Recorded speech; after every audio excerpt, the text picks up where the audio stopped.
Making power by day, making friends at night. Built different, Tucker Speed. Hell yeah, brother.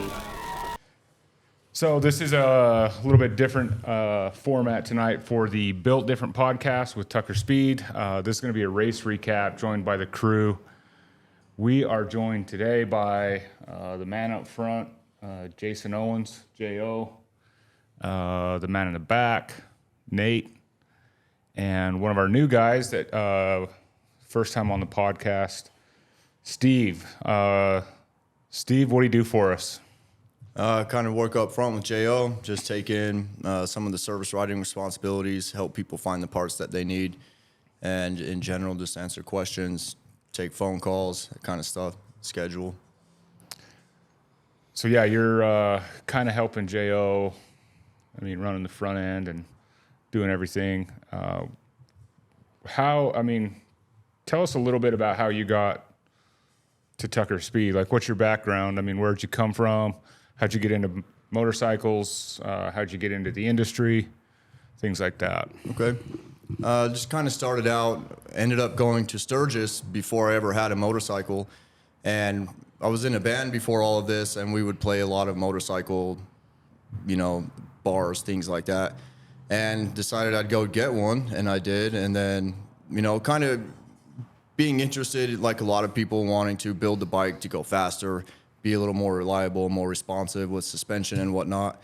I felt like in certain cases I didn't know enough about it myself to the point where I didn't even know the right questions to ask. So I used the GI Bill to go to MMI, learn a little bit for myself.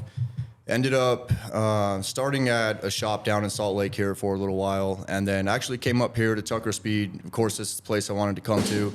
And you guys had just hired a couple of people when I came up and, mentioned maybe come back in the springtime.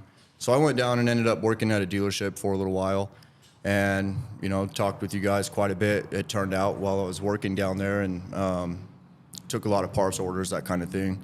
And then just made my way up here finally, and it's been awesome. Yeah. So you mentioned a couple of things. I got some questions. The GI Bill. So you've served. Yes. Tell us a little bit about where you served, how long, what you did. Okay. Joined the Marine Corps out of high school in 2002. Ended up going to Iraq a handful of times.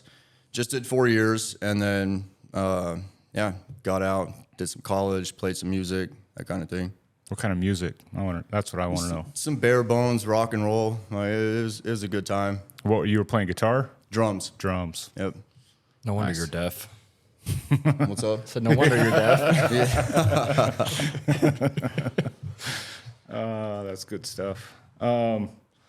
So yeah, it's good. You've been with us now for a couple months, and this was your first race experience this past weekend. So we'll get more into that as we start talking about the racing and stuff and what you thought, and if you want to go again and stuff like that. But yeah, you've been a great addition to our team, and look forward to having you here at the shop, doing some more podcasts in the future. Should be fun. So before we jump into race recap, I just want to talk a little bit about the Four Corners Motorcycle Rally. We're going to be attending this year.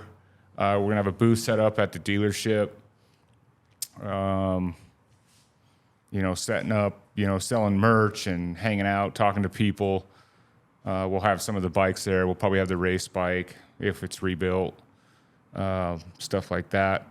There's going to be an after-hours party that we're hosting on Friday night, and so that should be a good time. I think it starts pretty late. Like, we're still ironing out the details, but I think it's starting around 9 o'clock, maybe 10. I'll be in bed. Yeah, J.O., he'll be way asleep by then. But should be a good time. We're looking forward. We're skipping Sturgis this year. We're going to kind of focus the efforts on racing, and then Four Corners is our big rally that we're going to go out and hang out to. I think Four Corners, we didn't go last year, but we went 2 years ago. And the Four Corners Rally is one that I think it's a more intimate, rally. Like if you're setting up a booth, I feel like when we go to Sturgis and we set up a booth, people walk through and they'll like glance at our t-shirts, maybe grab a sticker or whatever. But you have to make a huge impression on someone in Sturgis for them to go home and then remember you. You know what I mean? Like there's like, it's just like sensory overload because there's, 10,000 other booths that they're going to walk by in that week. Where I think Four Corners, we talk to people and then a week later they're calling us saying, hey, we talked about a motor job, or we talked this, or we talked that, or we start seeing orders coming through the website, stuff like that. So I think it's more impactful. We have more opportunity to talk to people and have good interactions. So, and it's closer to us. So like demographically, like it's more our customer base. So I think it makes sense. And the people that put on the Four Corners rally and own the dealership down there are really great people to work with. And it's just one that we want to get behind and support and help them grow that. And hopefully it's going to be a long lasting relationship that we can, kind of continue to grow as their rally continues to grow in the future. So we're excited. Look for more information. You guys have any questions on the rally? I mean, we haven't talked about it a lot. I was gonna say, are we planning on doing like kind of a ride out there, or are we just hauling? I know we're taking the truck and trailer to haul we got to stuff, haul all the gear. We're going to be taking obviously a full booth with merch and all that stuff. We're probably going to take all the podcast equipment. We're planning on trying to do a couple of podcasts while we're out there. Mm-hmm. So we got to haul all this, but an organized ride, I think, is probably in the works. I think we should do it. I was like, even if it's not like an organized one, I know there's a few guys that come to the shop that are probably going to want to ride out there with us. Sure. I know J.O. said he's planning on riding down there. Yeah. I wasn't sure if you were going to ride the Road King or your Road Glide if you ever finished building it. I'd like to have my Road Glide ready by then. That's really my goal. But that was before last week when I now have a race bike to rebuild too. Just do them in tangent, just at the same time. Well, the thing about that is time and money. That's fair. I don't have either of those two things.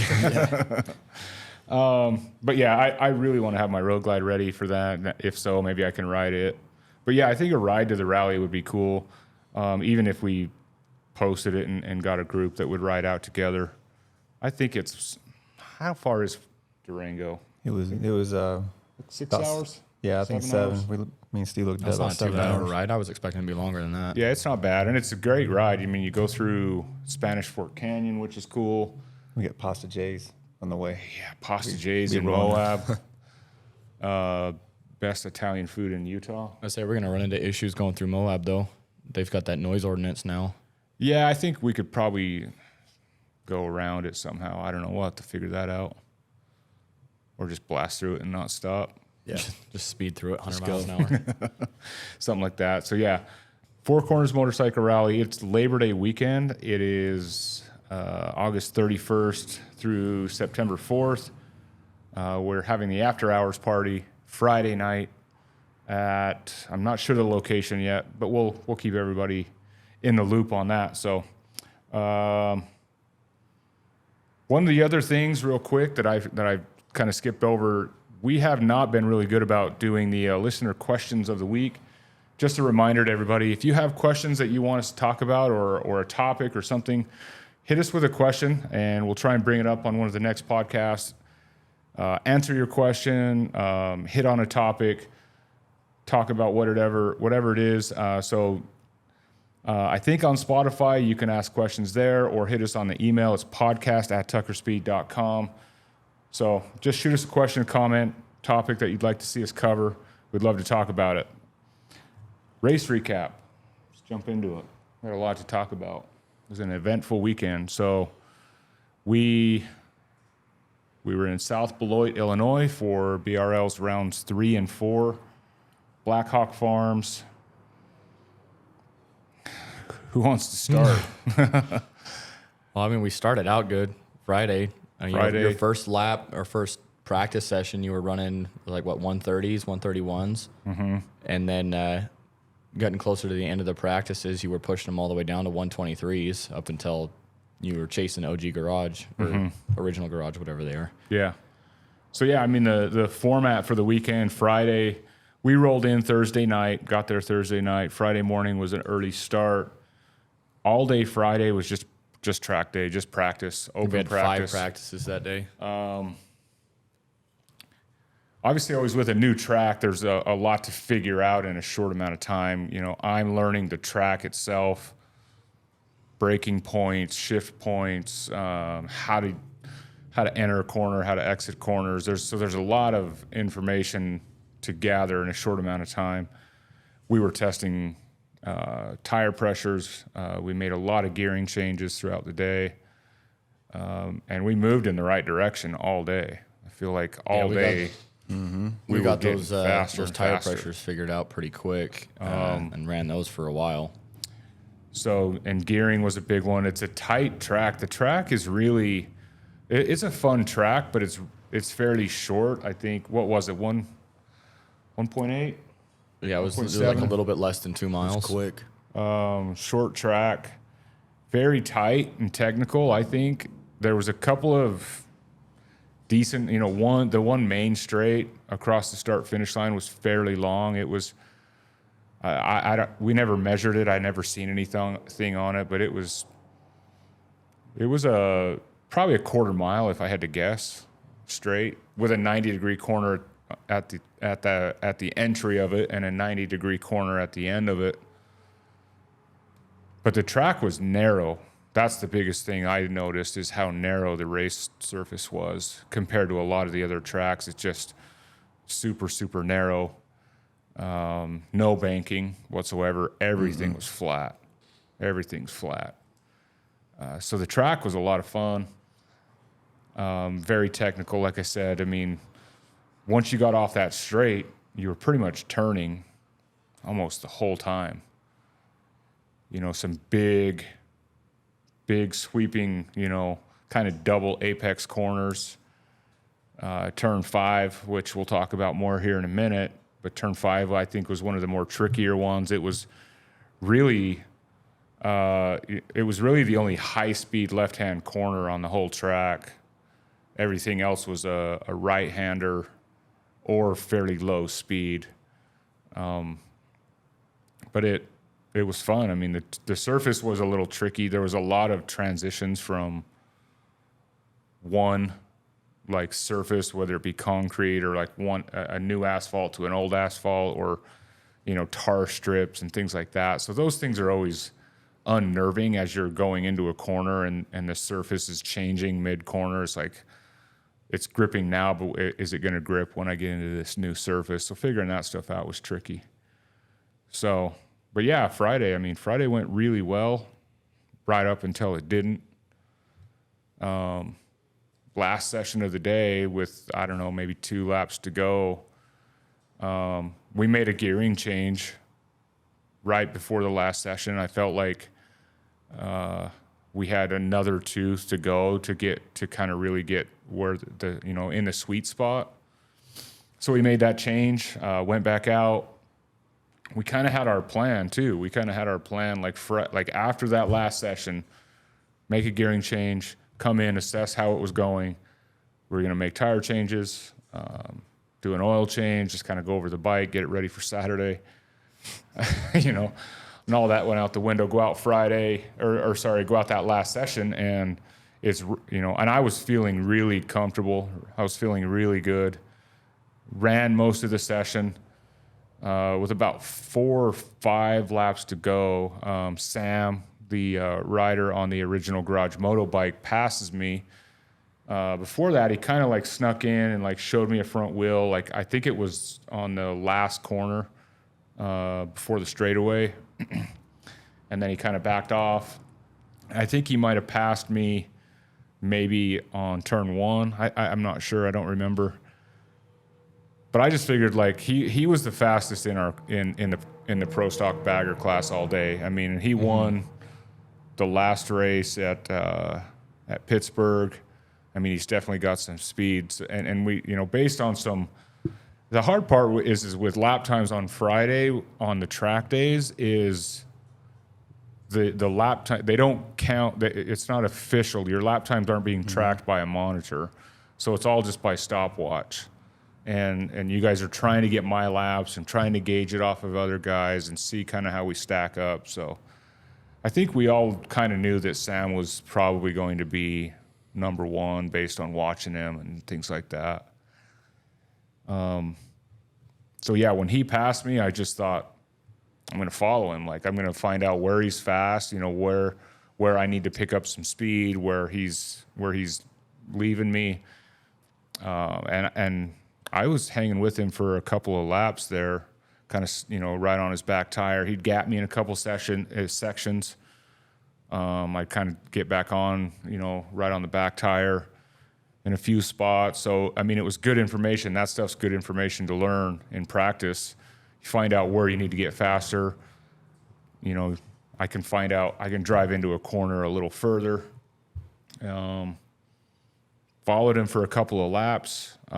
Then in turn 5, like I said, the high-speed left-hand turn, it all just went south. I mean, I think the back tire, it happens so quick, and it's really hard to say what it feels like. And I've watched the video probably a million times. Is like it feels like the back tire went out, and then it came back. It like caught, and then when it came back, it was like I was out of shape, and I think it hit the primary or the derby cover, and then just immediately the whole bike went.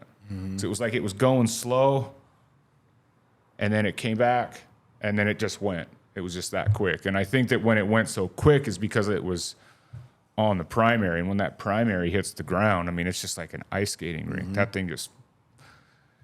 Because when the tire goes, it's a little slower because it's not just like, an immediate, like you're hitting ice. And when it came back, it just went quick. So, I mean, that's what I think happened. And I ended up, low siding. Luckily, when it went and it came back, that it didn't like if it would have continued to go, like the rear tire would have continued to go and then caught, like it could have easily like high sided me. Mm-hmm. And a high side would have been a much more violent accident. When you high side and it launches you, you usually end up getting pretty hurt. So yeah, low side was a better case scenario. Unfortunately, we slid through the grass and then into the tire wall. It was an air fence. The air fence, I mean, it's there for, the air fence does its job. I mean, it takes a lot of impact and saves the bike, saves you. But that section that I hit, it was just old tires. And yeah, it's better than concrete, but those tires are still 90 years old. Yeah, they're pretty solid. So when the bike hit it,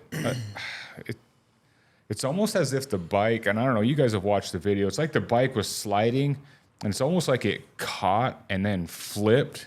And then when it flipped, it slammed into the tires. I don't think it hit the tires first. I think it flipped first. Yeah, if you watch it, after it throws you off, it slides a little bit farther, and then it just catapults itself to the other side and runs it right into the tires. It catches and then flips up, and then when it comes down, it hits the wall. I hit the wall myself, but not very fast. Luckily, I had all the momentum had slowed down. I remember hitting the wall, and it's finally what made me stop sliding, but it was minimal, which was good because if you hit that wall at 90, it's going to hurt. So yeah, luckily, I mean, I got up with it knocked the wind out of me. I remember it took me a second to get up. I wanted to get up because, I mean, they say like in the riders meetings and stuff, like if you don't get up, like they're gonna try and send, medical right away. They're gonna red flag the race or the session. send the ambulance. And for whatever reason, I was thinking that I'm like, I need to stand up so that the flagger can see me stand up, because that's the indicator that they're all right enough that they don't need medical immediately. And I could have laid there for a while, because I like, even after I stood up, like I was still trying to like catch my breath because it just knocked the wind out of me.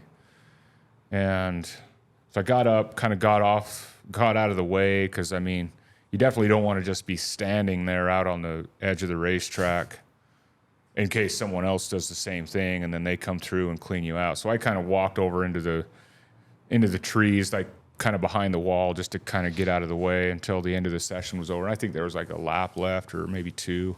I think it was one more lap after that right that at they the closed it out. But yeah, I mean, the bike took some pretty heavy damage.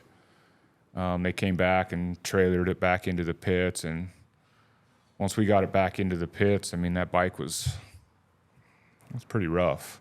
It was like one of those ones where it gets worse the longer you look at it. Yeah, I mean, as we were assessing everything, finding more and more issues and more problems, more things that were bent, broken, gone, or whatever. I think one of the big problems we had is a lot of that, like my whole interfering mount and structure and everything, and my subframe are all just kind of hand-built one-off pieces. You can't just call down to the local shop and find one of those. That was one of the challenging parts of it, is they're one-off, and I don't have spares. We did get the majority of it bent back. We had that one brace on the bottom that we basically put a splint on to get it back together. But yeah, subframe had a bracket. I guess we skipped over the whole shock issue, huh? oh yeah, we had the piece in the That was middle of the track. was that first That session was the or session before that. It was the fourth session. They one of the Indians was going around that like last corner, because I guess corner 6 was Turn two 6. corners. Yeah, itself. it was, It was like it was a was double apex corner, so it was almost two corners in one. But one there of was the Indians. stuff all over in that corner. Yeah, Indian came around and lost a chain, and the chain flipped down and hit his belly pan and split that carbon fiber in half, and it had a huge chunk just sitting there. And there was probably 8 different bikes that hit it, but when you went around it, you could see it was flipped up and it hit that, but I guess it just hit that. I didn't even know it in the itself. session. Like I kept going, like I kept riding. Like I heard something like get like hit the bike or whatever. Like I heard the noise, but I kept riding, and then a couple laps later, it was like I heard some like grinding noises or like clanking noises, and like I felt like every time I heard the clink, I felt the bike like jerk. So I pulled in, and when I came into the pits, I told you guys, I'm like, it's time to get to work. I think we need a new transmission. So we pulled the bike into the pit, put it on the stand, and I don't know who saw it first, but they're like, "Oh, check this out." Yeah, I was looking at the back, and I was like, "Why is there oil everywhere?" And I was like, "Oh, great, we got a really bad transmission issue. There's Yeah. oil everywhere." And then realized that reservoir was sitting in between Yeah. the rim and the rear sprocket. Shock reservoir, the mount had broke off the subframe, and it must have happened when I hit that debris. So the remote reservoir was just hanging by the oil hose down into the chain and sprocket, and just got No, that thing got its ass kicked and Chewed beat the to crap death, out of yeah. that carbon fender too. the carbon fender took some serious punches from underneath. Whatever I hit went up underneath the fender as well. So yeah, we sourced another set of shocks. We got back out there again, but that was kind of the first issue, and that was, I mean, for the most part, minor. Throw a new set of shocks on there and get back out there. Well, it was also kind of funny because those shocks that we sourced, you were actually liking more than the ones that we were running. You were actually the enjoying setup. the feel of those. I think it actually ended up helping us in the long run. It was like every lap you took on the practice rounds, you were shaving seconds off, if not cutting even with your previous lap, you were cutting it down. And especially in that last practice session, the lap before you went down, you were dropping. I think it was like a 120 that we timed, but. It felt to me, I was fairly confident, probably a 120 or 121. I wish we would have had. They can't turn the transponders on Friday, like for insurance reasons, because it's a practice day. They cannot clock your lap times. because anytime that you're clocking times, it then becomes a race. You know what I mean? And then it changes the insurance policy. So they cannot even turn the transponders on Friday.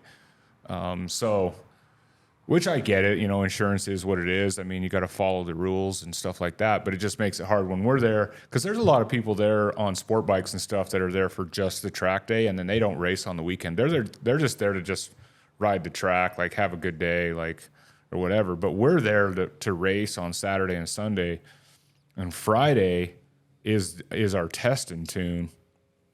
So it makes it hard to know exactly, if we're getting faster or slower. I mean, a stopwatch is nice, but that transponder is to the thousandth of a second. So there's no guesswork. Like, if you're faster or slower. Stopwatch, there's a little bit of human error to factor in there. It's hard to, hit the button in the exact same spot every time. And you were doing a lot of that, Steven. You stop watching, and it's tricky, I think you were saying, like, having like a point of reference, or like something that like the bike passes or runs over or something like that makes it a little more consistent. Yeah, it was all right once I moved over to that side of the track by turn 5, because those markers that you had pointed out to me as kind of a reference for the riders to have an idea of when they might want to start applying brake to go into the turn. I was kind of able to just line it up when you guys went by that, but like you said, just human error there. It's on my iPhone, you know what I mean? Yeah. And I would miss the button on a lap, and like, that sucked. And that screws up the lap you're on and the next one, Yes. too, because then you're late starting the Just next one. lost a complete lap when that happens. Yeah. And so it was about 75% efficient, I would say. Yeah. And, I would go back and forth from clocking your laps to clocking who I thought looked really good out there, and was like anybody who was up there in your guys' tier of really dominating the track. And everybody was in between 123 and like 120 by those last few practice sessions. And it was you, Sam, Trask, these guys, and Fueling, you guys were all right there in 120s and 121s consistently at that point, even with the error. Like, they were all still right there in 120, 121. So I feel like, we were getting pretty competitive on Friday. Like, we were right in the mix with, really, I think we should have been podium contenders Saturday and Sunday. Well, just watching how everything was going with everyone else that was in pro stock and how their lap times were looking, or how they were sitting compared to you when they were going out, I feel like you would have been ahead of quite a few of the ones that actually ended up podium, keeping up with Gunner and Original Garage as well. Yeah. I think you would have been right there with them. I think so. I felt as I was pacing with those guys, so I think I was right there. And it always gets, the pace always gets turned up come race time too. Like, practice is one thing, but when the green flag flies, like, everybody always seems to find another couple of seconds. You know what I mean? That's just how and I'm the same way. We're fast in practice, and then the race comes around and everybody just seems to find another gear, when it matters and you're chasing somebody. That's why I thought, when Sam passed me on that last session, I think it's a huge advantage to chase somebody. Because when you're out there and you're kind of alone and you don't have someone in front of you, it's hard to gauge how fast you're going. But when you have someone that's as fast as you, or maybe a little faster right in front of you, you kind of, catch, I don't want to call it a slipstream, but you push harder. You drive into the corners a little harder. You brake a little later. You get back on the throttle a little bit earlier out of the corners, all those things, and all those things add up to a couple of tenths a second each. But, 10 or 15 of those little things a lap add up to a couple of seconds and can be a huge difference maker. I'm always faster when I'm chasing somebody, that's probably one of my weaknesses too, because if I get out front, I have a hard time gauging where I'm at. If I'm going fast enough or whatever, and then I end up getting past, and then I can pick up the pace and follow. But it's like, I think that's been one of my weaknesses is leading and like just like leaving the pack. It's hard when there's not a point of, kind of chasing the carrot, if you will, pushes you harder. Mm-hmm. But when Sam got in front of me, I just thought, because I hadn't really followed anybody all day long on Friday. I had made passes, but nobody had really passed me, or I'd never had the opportunity to like go on track, like right behind someone that was similar in speed to kind of like try and hang with them. And when that happened, I was just like, I'm gonna try and hang with them, learn a few things. And there's so much you can learn by following somebody like that for a couple laps. And it was working great right up until it didn't, and ended up in the wall and the bike smashed. So yeah, Friday night was, and you guys all kind of jumped in. We just started scrounging up parts, fixing what we could. It was cool to see like a lot of the other teams come over and offer help or offer up parts, ask what we needed, do what they could to help us get back out there. And I think says a lot about, our competitors. They're competitors and they all want to win. But they don't want to beat me by default. They don't want to beat me because I can't line up. Like, they want to win straight up, but they want to see us on the grid too. And I thought that was pretty cool. It's I don't even know what to say. It's humbling to see that, some of your competitors and fellow racers and teams, crews, owners of whatever brand are willing to help you out, that you've earned that respect in their eyes, that they want to see you out there. And it was pretty cool. So, a lot of teams, a lot of people jumped in, offered help, offered parts, did everything they could to help us out. How late did we work that night? We finished off like taking a break because we were waiting on that front end stuff because we were still trying to figure out those forks. We left at about 12:30 on, I guess, Saturday morning. Yeah. But we left and then we were back at 6:30 to keep at it. But the only reason we ended up stopping is because we had to wait on parts. Needed parts. Yeah. Made several trips up to Milwaukee and back. Yeah, I don't know how many. You did a trip or two. I did one. Tori did the other one.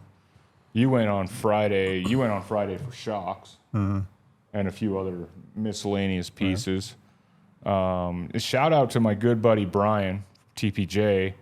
We were waiting on fork tubes on Friday night / Saturday morning, and he was in Milwaukee for the 120th rally, event and everything. They were at the museum and stuff all like that. And, and I'd been texting him throughout the day, and he said if there was anything he could do to help out, that he would be down. And so, he jumped in. We were waiting on those fork tubes. So fork tubes? Yeah, we were waiting on the fork tubes. Yeah. They were at Suburban Harley Davidson, and we just needed to get them. And Milwaukee was about an hour and a half north of us. Him and his buddy Mark jumped in their car and grabbed the parts at the dealership and drove them out to us. I think they got out there about 11 or so. Yeah, it was cool when they got out there too, because they got out there and it wasn't just like, all right, here's your parts, and we're just gonna stand around and hang out. They hopped in and were helping us. They jumped in and were helping too. And it was cool to watch too, because they would come in and be like, all right, what are we doing? Like, what do you need me doing? How can I help you? Like, just use us. Let us help you get everything done. And yeah, which was huge. That was a huge help. So shout out to those guys for helping out, getting parts out to us. I think a game changer too, Joe at Suburban. He was huge. Yeah. If we need anything, he was calling his parts guy. Animal. Those guys up there were spot on. They're a class act. Yeah. Those guys. Yeah. I can't say enough about the crew at Suburban. The whole team at the track, and Joe in particular. I mean, he offered up so much help, so many parts, without even a hesitation. He even came over and gave us lights. When, just we're working. I mean, we didn't go prepared for rebuilding a bike in the dark. I mean, we're out there holding pen lights, pen lights, and cell phone drill flashlights. holes, and stuff like that. I mean, it was getting challenging there for a while.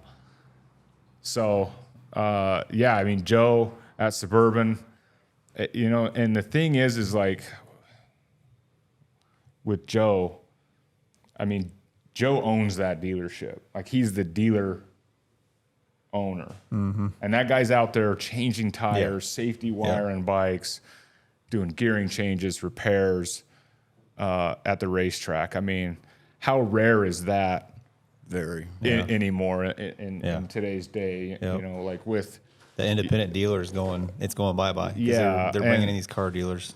So my hat's off to him and his team and everything they did. I mean, they were a huge help.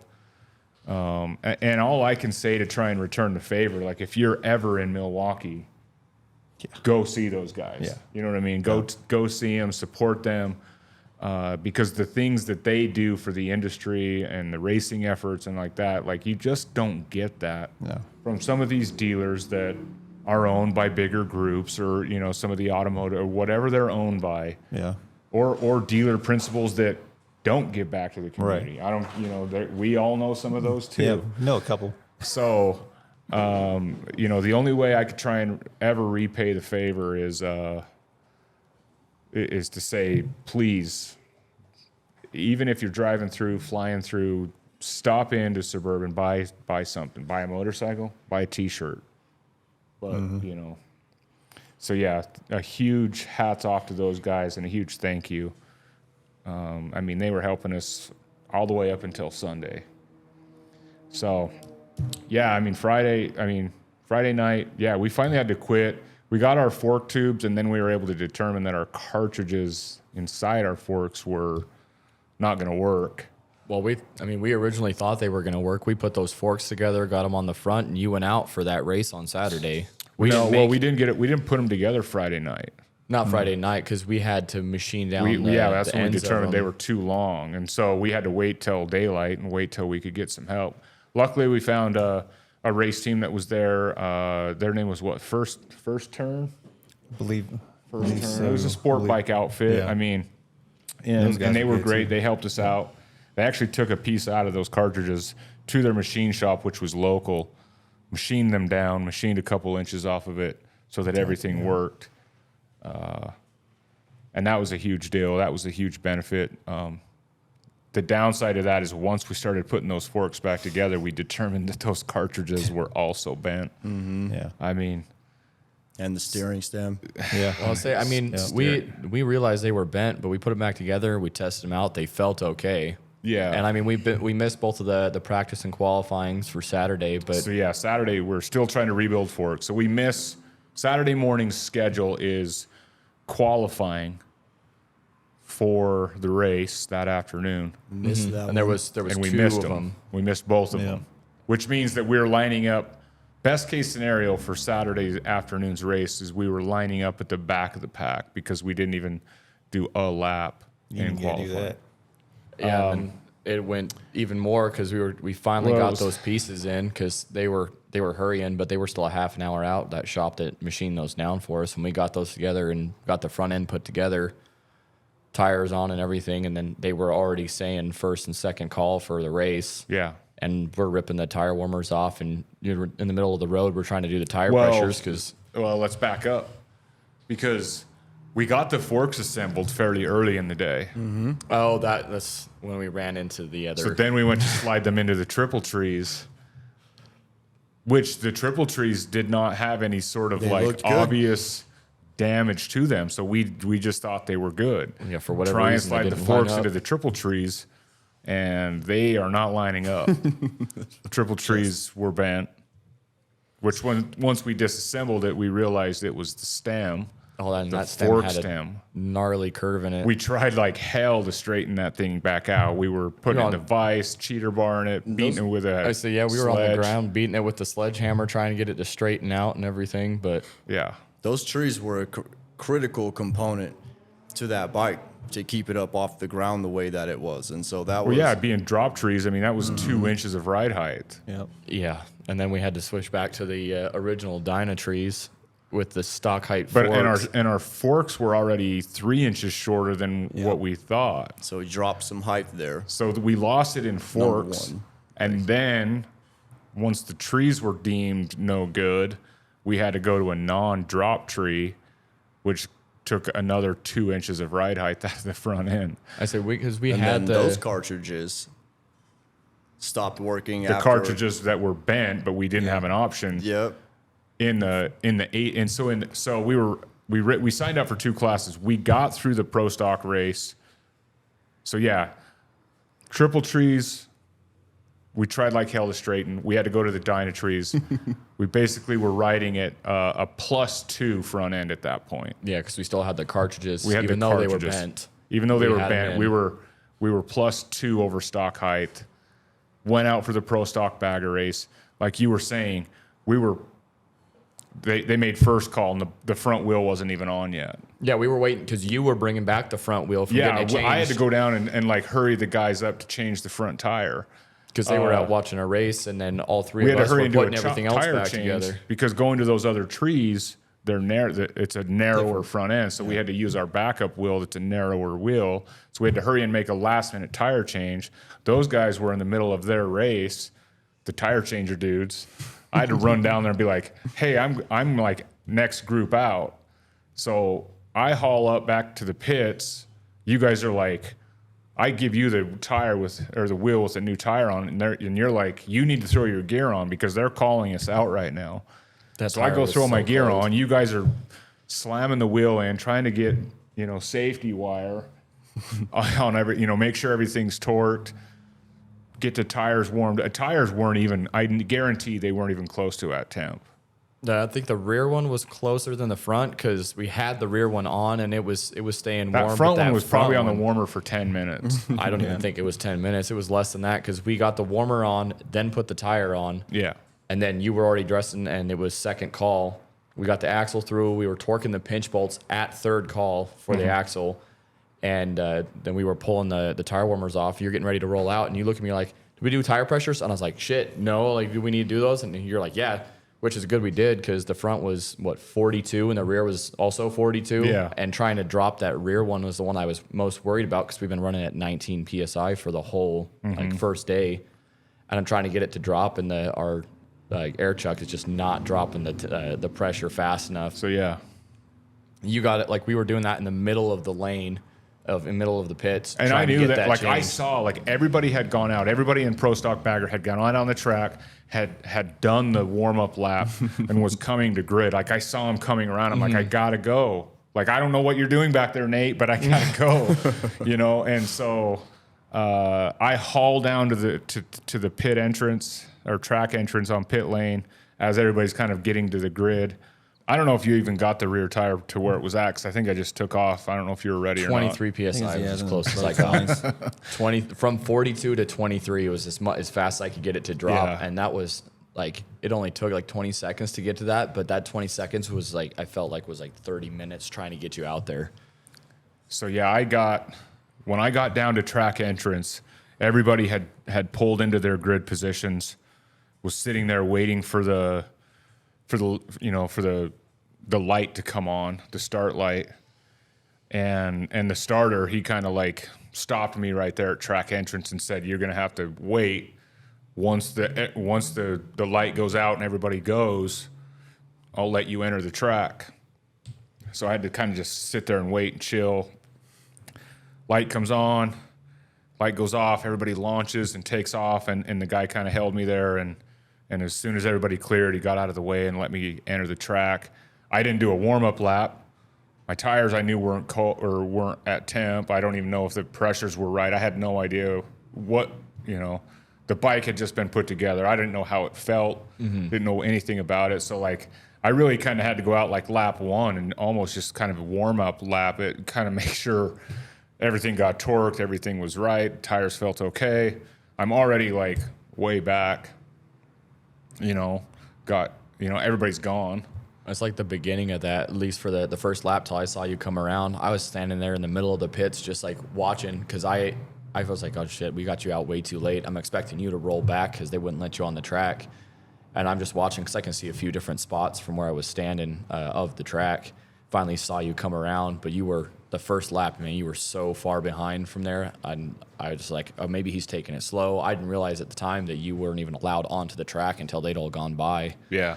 But just standing there, and I was like, okay, he's on the track, cool. And I walked out to the one spot I'd been watching from, and you went around that first lap, you were way behind, came around the second lap, and you'd halved that distance. Third lap, halved that, and then by the fourth lap, you'd already passed like 3 or 4 people, and you were up there, and you were chasing for, what was it, 4th place at the time? You were chasing for that. 4th or 5th, yeah. You had just passed, and I don't remember what the guy's name was. He was that new rider that was set up right next to us.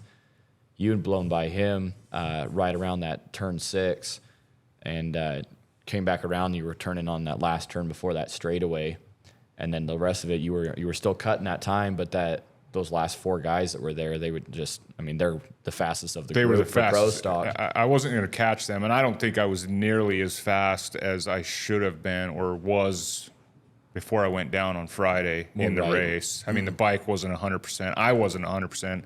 My ribs were, and still are, as we're sitting here, sore. Well, you didn't make them any better at the ATU race either, but yeah. But we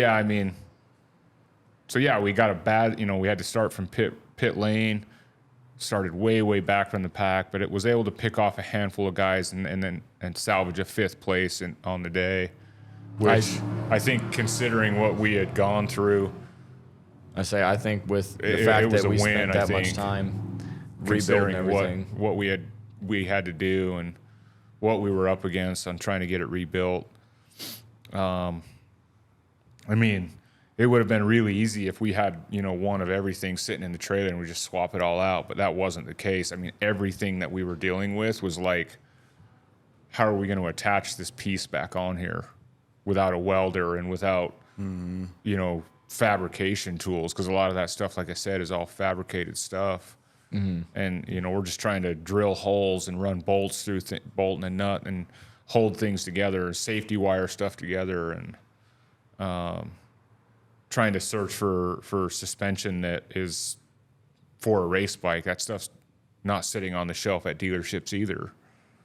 So given the situation, I think a 5th place was pretty respectable, but for what we were dealing with. So even when everyone got back to the pits after that race, even the guys that had podium came over and were just like amazed that you got out there and you still got 5th. Well, yeah, I think still pulled through there. Everyone can't remember came if it was over. Clay, maybe it was Steve. I don't remember. But they were like, yeah, we left for the race on like 3rd call. Oh, it's Clay. And went by the pit, and your bike still didn't even have a wheel on the front end. I'm like, yeah, I know. You know what I mean? Like, those guys were leaving, and our bike didn't even have a front wheel in it yet. Like, and it wasn't for lack of trying. It was just like everything we were trying to do, there was just a roadblock or a hurdle or an issue that we were running into with, finding another part bend or not being able to find this part and having to try and modify it, drill it, whatever. We never stopped from the time the bike got back to the pits from when I wrecked to the drop of the green flag in the race. I don't feel like we ever stopped. Mm-hmm. There was periods of time where we're like, okay, we have like an hour. We can like take a breath because we're waiting for this part to get here. And then that part would get here, we would just hammer away on it, and then we would discover another problem. You know what I mean? So it was wild. It was a wild day. Salvaged the 5th place in the race, which, like I said, is pretty good considering. Signed up for the 2nd class this go around, the unlimited class, just as a for fun race. Things went I mean, I don't want to say they went smooth, but things went okay in the pro stock race. So we're like, all right, we'll just go line up in ATU. So we go out in ATU thinking that we're just like, the bike's not perfect, but it's rideable. I actually get to grid, line up on the racetrack. Light goes out, everybody launches. I wheelie off the start. And I didn't know at the time, but when I wheelied and slammed back down, the suspension bottomed out. We all go through turn 1. Turn 2 is kind of this like high-speed kink left-hand corner, and the bike just starts wobbling really weird, like it hadn't the race before. And I just thought, well, my suspension's not perfect, like whatever. Go into turn 3. Turn 3 is kind of a high-speed right-hander, like a kind of one of those double apexers. I'm going around turn 3, and the bike's just shaking. I'm leaned over, and the front end's just bouncing. Like, what is going on here? Keep going, and then the track, like, it just feels so rough. And I start looking at my front suspension, and it's not moving. It's just locked up, solid. And at first, I thought that the forks had extended, and they were just like locked at like fully extended is what I thought happened when I was on the track. And so I'm like trying to like jam on the front brakes, thinking like maybe I can free it up, like, just push through whatever's making it stick. So I'm like just rolling, and I jam on the front brakes, and I'm on the track, and I'm just getting in the way at this point. And I think Craig Braymiller almost like rear-ended me at some point because I was like looking at my forks, and I like let off, and he said he came up behind me. He came over after the race. He's like, "I'm sorry, man. I didn't mean to almost run you over." I'm like, I didn't even notice you, but thanks though. I mean, I'm sorry if I got in your way. There was something wrong with the bike, That was right in that spot that you slammed the front brakes and picked the rear tire off the ground. And then redid your rib injury. Well, I pulled into pit lane, and I was trying to do it again, and like with no suspension, like you hit that brake that quick, it just goes into a stoppie, so it like pitches me forward. I almost go over the front of the bike. It launches me into the bars, right into my sore ribs, and I'm just like, I'm done at this point, you know what I mean? I'm like, I'm going back to the trailer. Like, screw this, So we come back, and I'm like, yeah, the suspension's stuck. And at that point, I still thought it was stuck fully extended. But then when we started disassembling everything, we realized that they were stuck in the fully compressed position. Yeah, it's me and Steven were trying to pull that front wheel off, and that axle was just like stiffer than all hell. Like, we couldn't figure out why it was so stiff, why it wasn't coming apart. And so I started beating on it, like getting it to slide out. And as soon as it left that first fork, the right side fork dropped, like all the way extended, like where it was supposed to be. So we found out they were bottomed out. And the axle was tight because one fork was stuck up, and the other one was trying to push down. So it's like putting the axle in a bind. Yeah, and then as soon as I got it out of that first fork, it slid right out, pulled that off, and then I walked over with the mallet and just barely tapped it, and it dropped all the way down. So all of my efforts of trying to unstick the forks were just jamming it up just harder. Making it worse, right? Yeah, beating the crap out of yourself for no reason. Yeah. So, I mean, at that point, we had to determine that the fork cartridges that were bent, that we had found, that we thought might get us through a weekend, didn't. Well, see, and we were still trying to figure out what was going on with it. We put the tire back on and everything, and we were testing it. I was sliding it up and down. I was like, oh, it feels all right, and the only thing I had noticed at the time, but was kind of ignoring it, maybe being a little trying to be hopeful or stubborn, either one. But it was really easy to slide that front wheel up. And then I started lowering the front jack, and as soon as the tire touched the ground, the thing just compressed all the way back down. And then we slid it back up and did that a few times. I was like, yeah, these aren't going to work. And I still want to take those apart. I want to find out if something else broke in there from you sliding the wheelie on that thing. Yeah. So, yeah, then we had to go to stock forks. That was the only thing we could get our hands on and none of us at this point wanted to quit yet. Like, as much as we'd gone through Saturday night, we were like, well, if we can get our hands on some parts, we'll rebuild the front end again. The only thing we were able to source was literally stock height road glide front end stuff.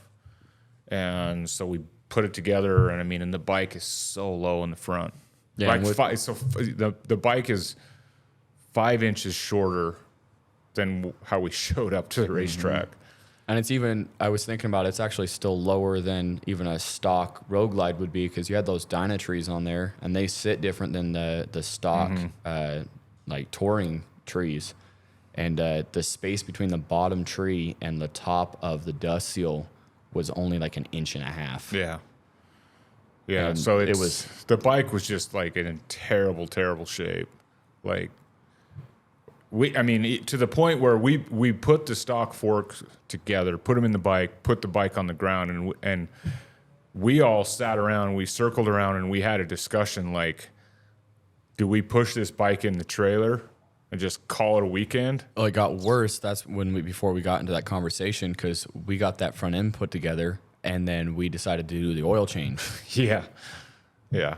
And we pulled the drain plug from the transmission and pulled that tooth out There's of one a of big the old tooth gears. stuck to the drain plug. That'll be an interesting one to look at. So we started that. All right, hold on. This is more than just one thing. I mean, it was already more. It was a whole laundry list of reasons why we should not be putting this thing back out on the track, but a little bit of, competitive stubbornness, I guess. Did we do the oil change before or after Sunday morning practice? After. Because Sunday morning practice is when there was the electrical gremlin that popped up. Yeah, because so like there's a whole laundry list of things that just kept getting worse. We put the forks together. They're super, super low, and we're like, well, let's go out and run it and see how it feels in practice. I go out for the warm-up lap in practice. Halfway around the track, the bike dies. All electrical's gone. So I pull back in. We park it in the pit, kind of looking at everything. Then all of a sudden, the bike fires up and everything's good. And we couldn't get it to come back. Then we're like, screw it. Let's finally do the oil change that we were supposed to do Friday night. Yeah. Pull a drain plug and there's a big old tooth stuck to it. Yeah, and it wasn't even like a sliver of a tooth. It was like the was a whole tooth. tooth of one of those gears in there. And I bet it's probably third gear from when you were doing your stoppies. And you missed that shift. Yeah. And I'm guessing it's probably one of those gears. Most likely. So yeah, at this point we missed out Friday or Sunday morning practice. Found a tooth from the transmission. The suspension's like totally wrong. The bike is like so Stink bug. Well, you also went out for that practice with the electrical gremlin with the 16-inch shocks in the rear and the stock height shocks in the front. Yeah. And then you came back in with that electrical gremlin. Once it just decided it was done being annoying, we were like, okay, we're going to throw those 14-inch Legends that we got without the lift blocks that were originally on the bike, so that it was even or close to even. I think it was still a little bit taller in the back than it was the front, but there was nothing we could do. Like, we sunk the forks almost a half an inch down the top of the top tree, just to get them to sit right, which, I mean, that was Still basically wasn't right. holding only the cap, trying to get those to sit a little bit taller, because you could see that you were bottoming out that dust seal on the bottom of the tree when you came back from that half a lap on the practice. So yeah, we at that point, the suspension was wrong, triple trees were wrong, everything was screwed up. We had an electrical gremlin that we have no idea what was still. We got a transmission that's very questionable. And so we were debating, like, do we just push the bike in the trailer and just call it a weekend at this point, because nothing is going our way? Is it worth going out there and risking it? We talked about pushing it in the trailer. Then we decided, like, for the pro stock class, we'll at least line up, complete at least one lap, Or 1.5, basically. to get the points. And that was the plan. Then someone piped in and said, well, if you're feeling half decent, you might as well just stay out there in case anybody breaks down or crashes. Then That was over at Suburban, because he's like, know. what if 6 people crash and you just happen to come out on top? So, I mean, I guess I left that decision up to, like, okay, I'll decide that when I'm out on the track. Like, I'll just see how the bike feels. The bike did not feel good. It was not confidence inspiring or whatever, but I was making it around the track. I think I did 3 laps, you know what I mean? And then gave us all a heart attack anyway, because instead of coming back to the pits, you sat by the finish line. Well, yeah, so they combined the GP class and the Pro Stock class. So GP guys or came up and they were going to start lapping me. So I just cleared out of the way. The bike felt like crap. I was like, all right, I did a couple of laps. I got my points. Let me just pull in, get out of the way. So I just pulled into pit lane and I stopped there. I'm like, I'm just going to watch the rest of the race, see how everybody finishes. You guys didn't know where I was because you're on the other side of the racetrack. And for those of you that have never been to a racetrack, like these road courses, I mean, that one was small, but they're still a long ways from one end to the other. And a ton of trees. And you can't see you can literally see the corner that's in front of you and that's it. So, your rider's going around, you see him come around your corner, and then you wait a minute and a half or whatever, and he comes back around. But when he doesn't, you're like, oh shit, where's our guy at? He's out in the woods somewhere because he went off the track. I thought we had a repeat of Friday. I'm sitting there looking for a red flag or something. Yeah. I was like, screw it. I'm sitting in pit lane. I'm going to watch who wins this race. And, I think both the Trask bikes won the GP and the Pro Stock class on Sunday. So hats off to those guys. They did really well. So yeah, that was our weekend, man. We brought home a bike that is in rough shape. Turn 5 that got me. I wanted to talk a little bit about. Go ahead. I was going to say we're going to talk about that same turn for the GP class with Jesse.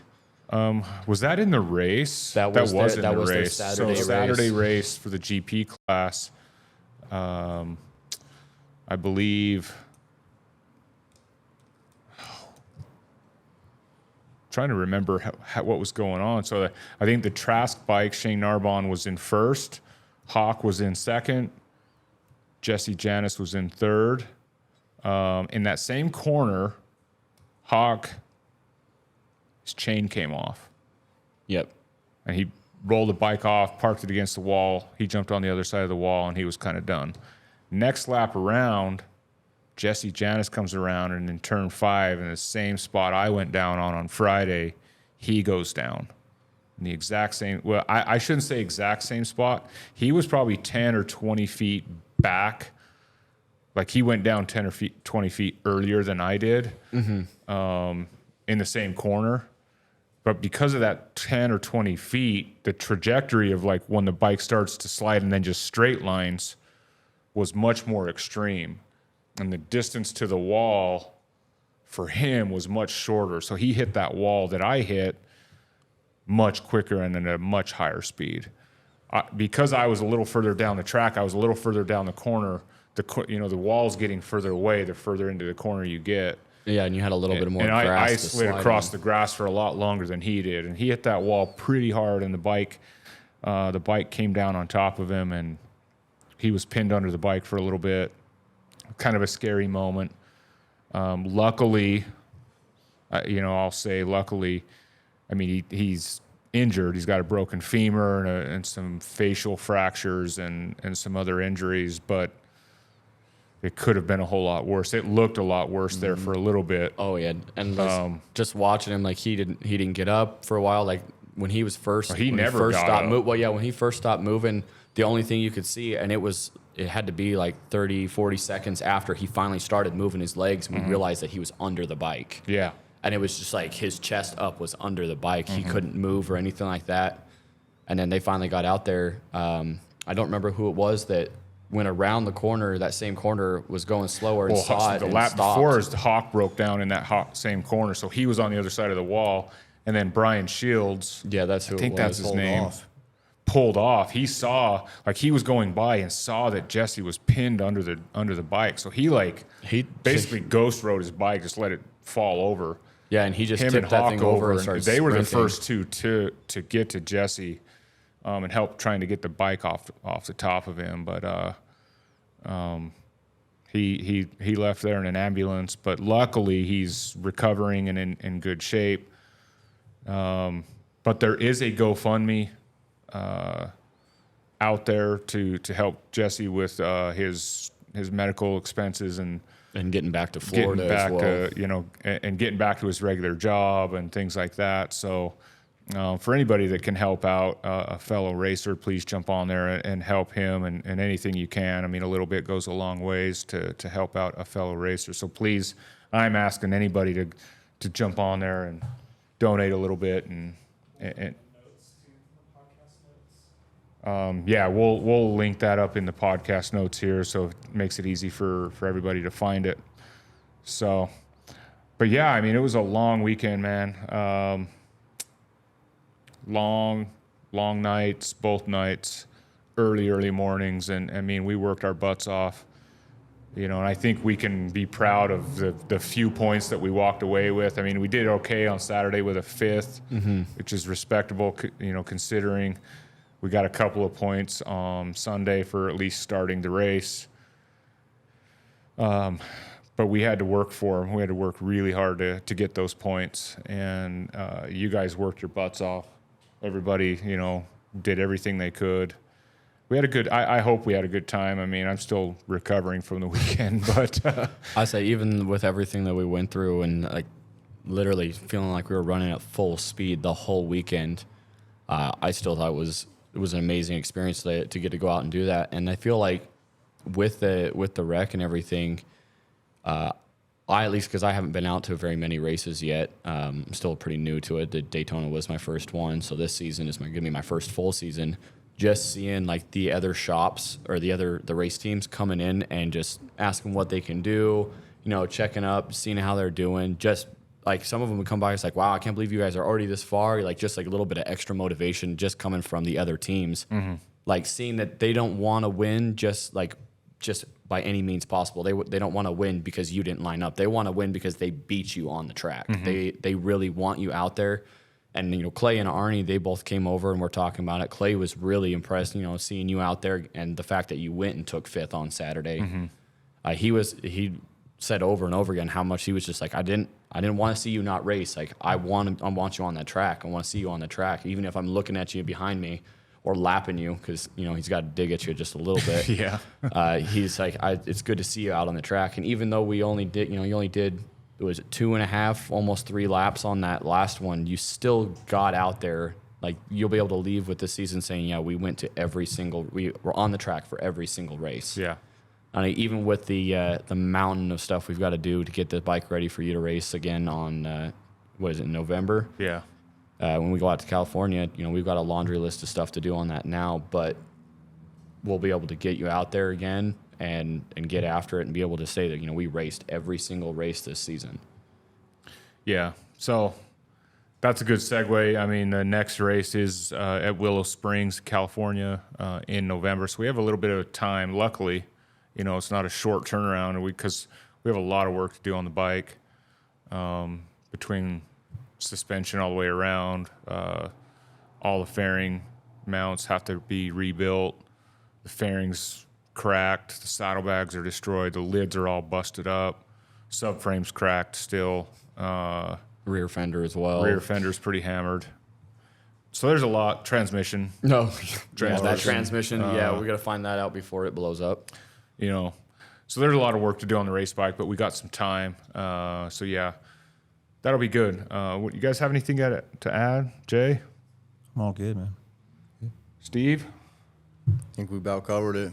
Cool. Well, thank everybody for listening. You can follow this podcast on YouTube. Just go ahead and subscribe there. You'll get all the notifications and when we get new episodes or videos out.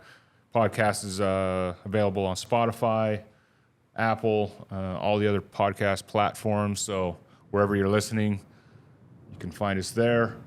And thanks to everybody for tuning in. We appreciate you. We'll see you the next go-around.